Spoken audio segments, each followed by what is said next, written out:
আচ্ছা, আপনার কাছে আমি একটা ফিডব্যাক নেব। আপনি কি সমস্যার জন্য আমার কাছে এসেছিলেন আর কি উপকার হয়েছে এটা একটু বলুন।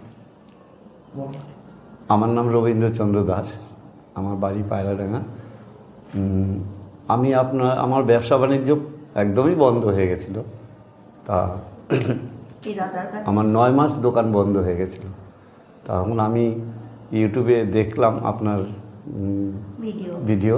আমার বাড়িতে কম্পিউটার আছে, ভিডিও দেখেছি। দেখে আপনার কাছে আমি তখন যোগাযোগ করার পরে আপনি বলেছিলেন আমার যে দোকানটা বন্ধ হয়ে গেছিলো আয় উন্নতির জন্য এবং শরীর স্বাস্থ্যের জন্য আপনি বলেছিলেন যে আপনাকে অনলাইনে একটা কবজ দেওয়া হবে, তাতে আপনার সব ফিরে পাবেন।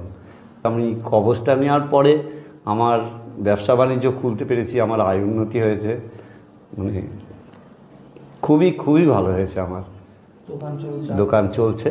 আমি ব্যবসা বাণিজ্য আমি পাল্টিয়ে দিয়েছি, চেঞ্জ করেছি। আমার হোলসেল বিস্কুটের দোকান ছিল, আমি এখন মুদিখানার দোকান করেছি। হোলসেল এবং রিটেল দুটোই আমি মোটামুটি ভালোই চলছে।